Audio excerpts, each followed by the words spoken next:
नमस्कार, सुप्रभात। मैं सत्येंद्र कुमार मौर्य, लक्ष्मी प्रसाद मेमोरियल पब्लिक स्कूल भोला बाजार गोरखपुर से। आज हम सभी लोग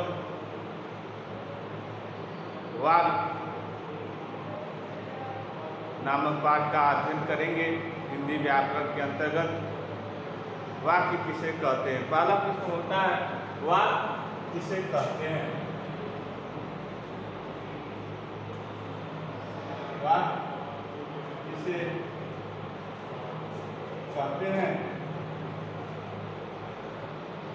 फिर वाक्य से आप क्या समझते हैं।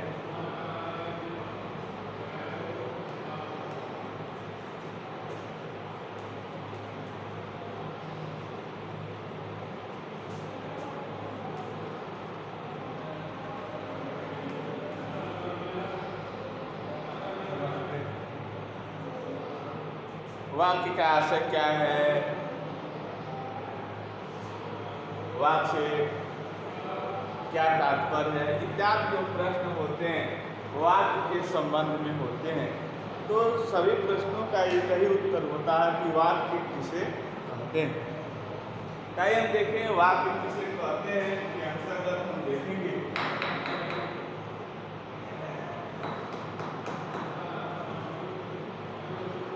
कि वाक्य से आप क्या समझते हैं, वाक्य किसे कहते हैं। तो इसका उत्तर सीधा सीधा होगा।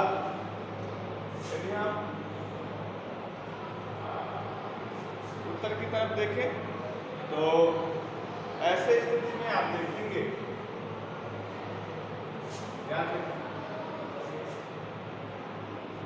सार्थक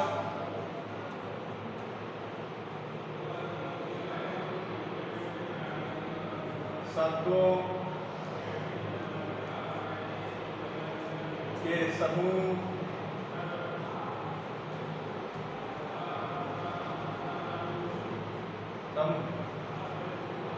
सार्थक शब्दों के समूह जो व्यवस्थित हो, जो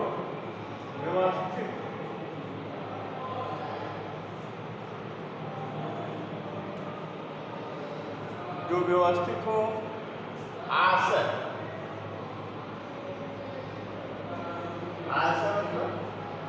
और आशय प्रकट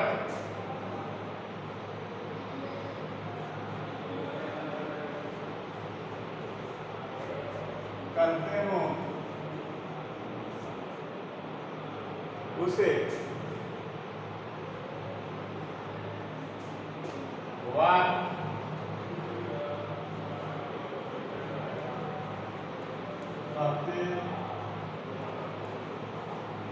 उसे वाक्य कहते हैं। अब देखिए सार्थक शब्दों के समूह जो व्यवस्थित हो, आशय प्रकट करते हो, उसे वाक्य कहते हैं।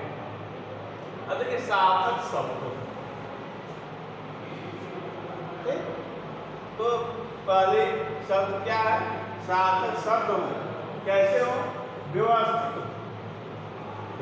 हो और उन शब्दों का कोई आशय हो, ठीक, तब उसको वाक्य कहते। जैसे राम घर जाता, देखेंगे राम घर जाता है, चार शब्द हैं, ठीक। तो सार्थक शब्दों के समूह है, ये सार्थक शब्दों का समूह है। पहला व्यवस्थित भी है और अर्थ भी प्रकट कर रहा है। घर जाने का काम किसके द्वारा किया जा रहा है, राम के द्वारा किया जा रहा है, तो व्यवस्थित है। अब देखिए, अब यदि सार्थक शब्दों के समूह को यदि हम अव्यवस्थित कर देते हैं, यदि अव्यवस्थित की स्थिति में, यदि यही क्या हो जाए, अव्यवस्थित की स्थिति हो जाए, यदि हम इसको अव्यवस्थित कर दें, कैसे कर दें, अव्यवस्थित कर दें, अव्यवस्थित क्या कर दें, अव्यवस्थित। यह कैसा है, यह व्यवस्थित है। क्या व्यवस्थित है। इसको हम यदि अव्यवस्थित कर दें तो थोड़ा सा जैसे रात है, जाता घर, देखिए शब्द वही है, शब्द तो वही है लेकिन अव्यवस्थित हो गए। ठीक, देखिए यदि हम ऐसे कर दें घर है, जाता रात, तो अव्यवस्थित की स्थिति में वाक्य सही नहीं होते, अर्थ भी अस्पष्ट नहीं हो पाते, अव्यवस्थित, तो व्यवस्थित होना चाहिए। सार्थक शब्द होने चाहिए, जैसे राम घर जाता है, इसके जगह हम पर लिख दें, ठीक है, और कौन लिख दें, कौन घर जाता है,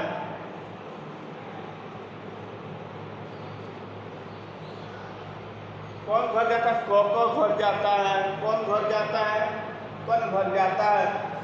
तो ये शब्द जो होते हैं सार्थक शब्द नहीं होते हैं, अर्थ नहीं निकल रहा है इनके, कर्ता का जो योग है वो सही नहीं है।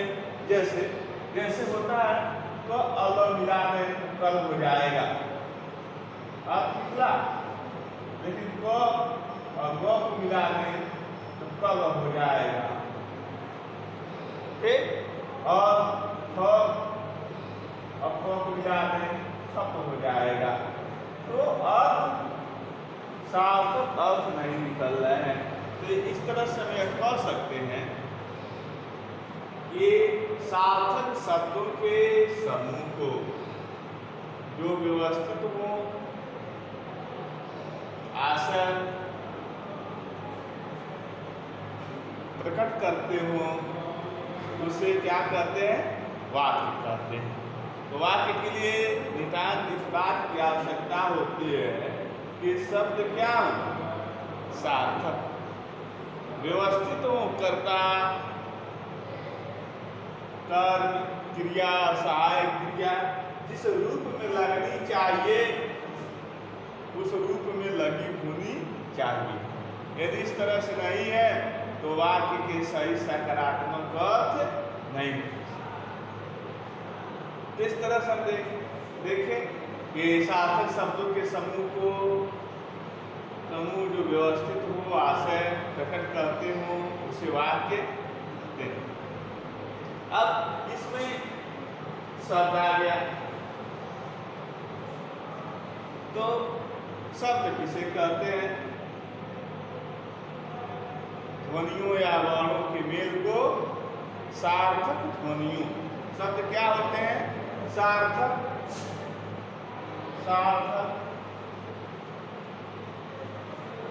ध्वनियों, सार्थक ध्वनियों या वर्णों के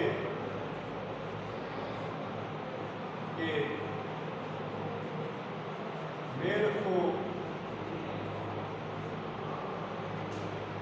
क्या कहते हैं,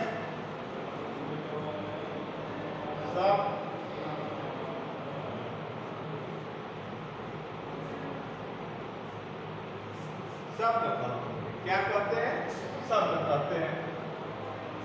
ऐसे स्थिति में सार्थक ध्वनियों या वर्णों के मेल को शब्द कहते हैं। इस तरह से इसमें हम देखेंगे कि यहाँ सार्थक शब्दों का मेल है, तो जो व्यवस्थित है, आशय प्रकट कर रहा है, उसे क्या कर रहे हैं, वाक्य कर रहे हैं। उसे क्या कहते हैं, वाक्य कहते हैं। तो इस तरह से हम देखेंगे। आप देखिए आगे हम देखते हैं कि वाक्य के जो भेद होते हैं, वाक्य के भेद हम देखें।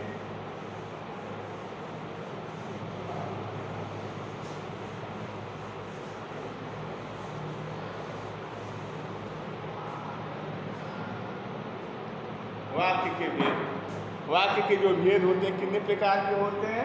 वाक्य के भेद जो होते हैं 2 प्रकार के होते हैं। वाक्य के भेद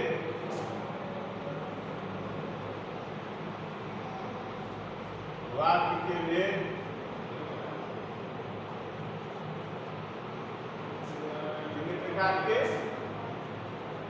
2 प्रकार के।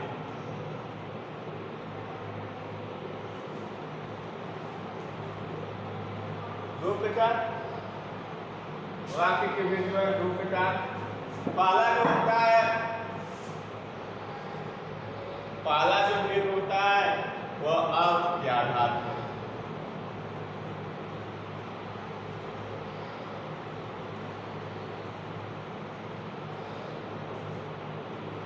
अर्थ के आधार पर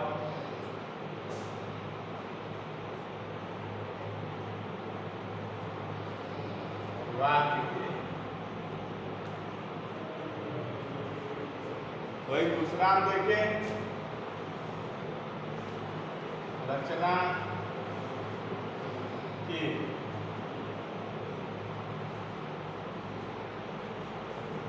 आधार पर वाक्य के। इस तरह से अर्थ के आधार पर वाक्य के भेद, रचना के आधार पर वाक्य के भेद। आप देखेंगे रचना के आधार पर वाक्य के जो भेद है वह 3 प्रकार के।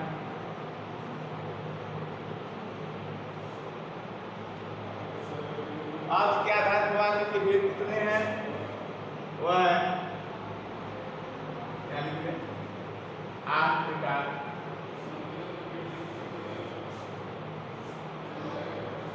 आठ प्रकार के वाक्य के भेद होते हैं। अर्थ के आधार पर वाक्य के भेद कितने प्रकार के होते हैं? 8 प्रकार के। पहला कि हम देखें, लिखते जाएं, विधानवाचकवाद। विधानवाचक वाक्य। दूसरा होता है नकारात्मक वाक्य। नकारात्मक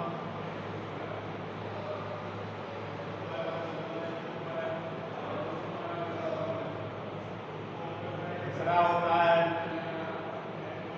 प्रश्नवाचक।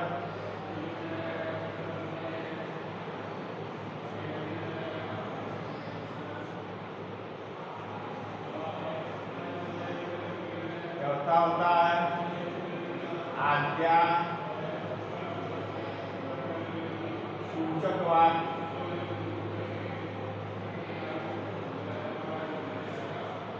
पांचवा होता है इच्छा वाचक।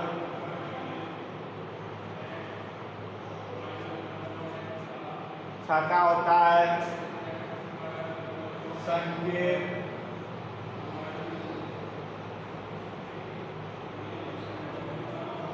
सातवां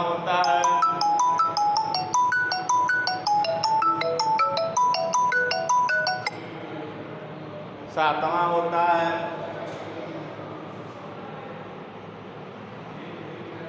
संदेश।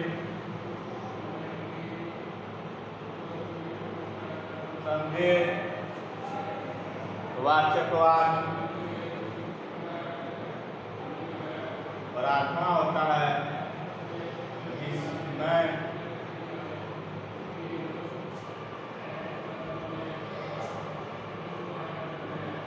यादबोधक। क्या होता है? विस्मय, यादबोधक वाक्य। इस तरह से 8 प्रकार के वाक्य होते हैं।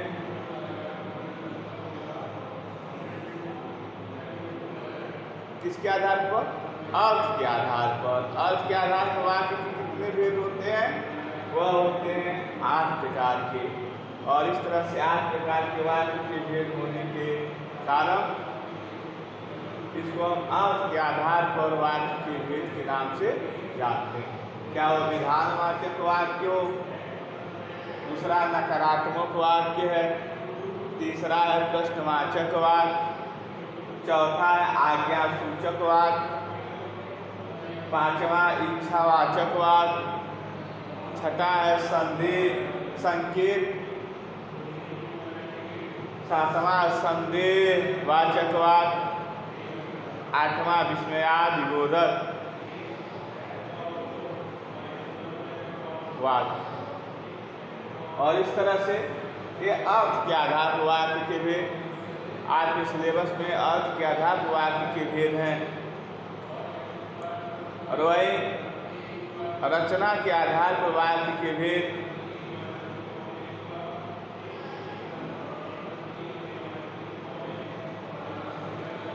तीन प्रकार के होते हैं: सरल वाक्य, संयुक्त वाक्य और मिश्र। सरल, संयुक्त और मिश्र वाक्य रचना के आधार पर वाक्य के भेद होते हैं।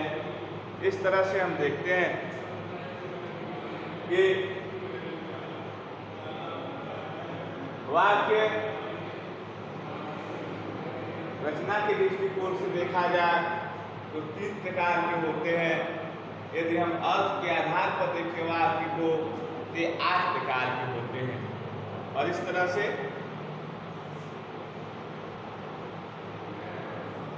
यहाँ हम देखते हैं रचना के आधार पर वाक्य के भेद। तो सरल वाक्य में आप देखेंगे एक कर्ता है, एक क्रिया एक उद्देश्य होता है, एक विधेय होता है।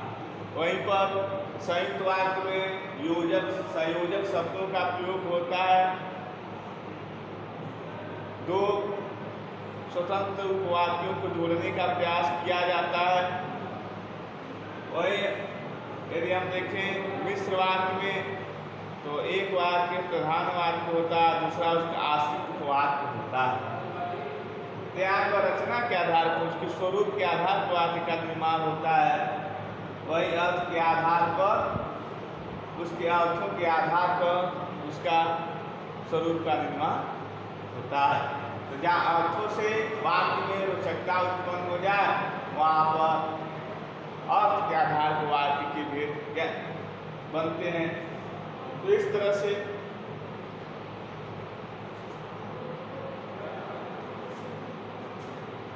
आज हम अर्थ के आधार पर वाक्य के भेद पढ़ें। कल इसका हम विस्तार से अध्ययन